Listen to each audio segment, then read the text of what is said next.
you see solidifying disapproval across the board. I'm sure if you map this over independents, it would be even more stark. Fewer and fewer neutral and not familiar. It's a recipe for disaster. I mean, if we were in these circumstances in 2024, Donald Trump would have been a joke candidate. But here we are. Yeah, I want to point out one other piece of data here in this. The polls from the 2025 cycle or window were registered voters. The 26 cycle are likely voters, which makes this even more impactful against Trump and the Republicans. Yeah, because LVs tend to be more informed voters. Yeah, and as they are more informed, there are fewer neutrals to be won back. It takes about $2 to buy back a point of negative for every $1 it costs to impose a point of negative. If that makes sense. When you're advertising, if I buy $100 worth of advertising and say so and so's a bad guy, it takes that guy $200 worth of advertising to walk away. Right. So the hatred of Trump's policies that is accrued here is going to cost them a lot more, and there's just not that much room for them to grow. No, there's very little room to grow. And somebody's asking, how is he still at 40%? Well, he has a diehard base that will erode somewhat, but you really can't. You really can't do much about it. 30% of the electorate, guys. If he said go out and drink the poison Kool-Aid, they would go out and drink the poison Kool-Aid. Yeah. So this is quite the chart. Few approve of how Donald Trump is handling the cost of living. So cost of living is the one at the very bottom. I know this is the title of this chart, but cost of living is here at the bottom. So I want to start with his job as president. The overall approval is at he's 67% disapproval.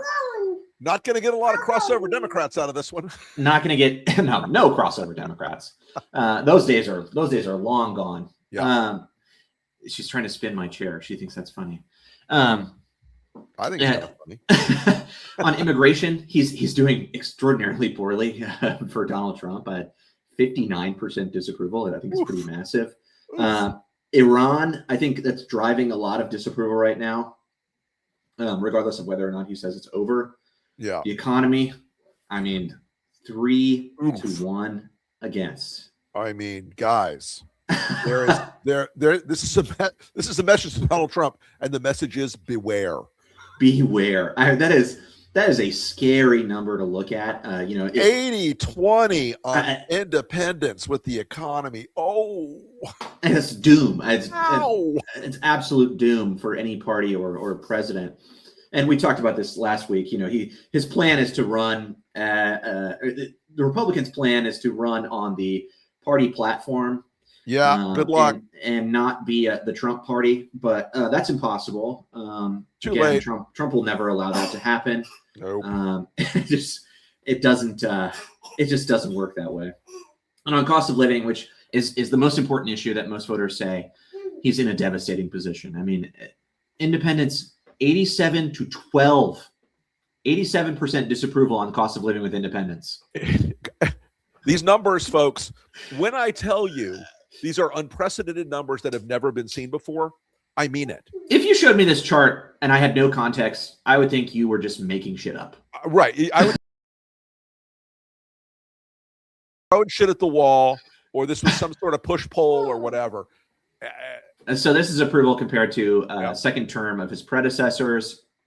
Of course, he's below all of them. Joe Biden didn't have a second term. Close enough. No, but God Almighty, you look at the brutality of that curve.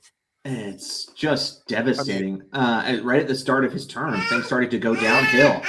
You can see Liberation Day. You can see the Iran war. You can see the shutdown all on this chart, where he just cannot recover from these things because he keeps doing it. He keeps pissing people off. I look at the fact that this is worse for him than COVID was. Yeah, that I think is incredible. That to me is really striking. Remember the context of COVID. He was screwing it up in many ways, but he was also doing Operation Warp Speed, which a lot of people said was a lot of people liked. I think people thought that was a lot good. of people liked it. So this is approval, second term approval with some historical folks in here, including Nixon, which is the one they have at the top here. Nixon at 29.6. And I know that seems really low, and it's shocking that Donald Trump isn't closer to that. But remember that I'm fairly certain that this Nixon poll was either the day before or the week of his resignation. Yeah. So he was in a really bad spot. There's a great piece of Republican lore. Howard Baker, wonderful man, I loved him to death, who was in the Senate at the time, and a couple of other members of the Senate went to Nixon, and they said, "Your presidency is over. This is it. It's over." And that one of the talking points they took to him was, "Your approval rating is so low, you're going to destroy the Republican Party for a generation." And they were right. And they were right. Yeah, and that's what I think that's what we're seeing now. The class of '74 brought in here's one more piece of lore. Chuck Schumer came in the class of '74 because of Watergate. Yeah. And it set a generation of Republican politics like into the gutter, into the ditch. So I wonder, in politics, and especially national politics, things move kind of slowly. And party politics is one of those things we've lived with for a long time. Yeah. Are we seeing the same scenario? Is it going to be Republicans out for a generation, or is this party going to survive? That's my question. Do they make it out of this in any kind of shape that maintains the power of the Republican Party that we had for the last 50 years? I just don't know if that's possible, considering everything they've done.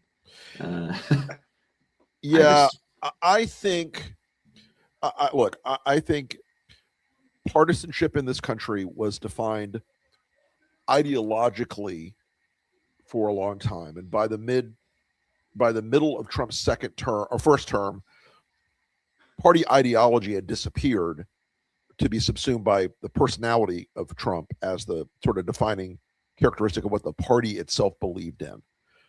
I think it's harder for them to recover the ideological narrative that what is the ideological narrative of the Republican Party today? that existed before Trump, to say, oh yeah, we're for a prosperous economy with free markets, we're for limited government, we're for strong foreign policy, we're for the traditional the traditional values of personal integrity and civic responsibility.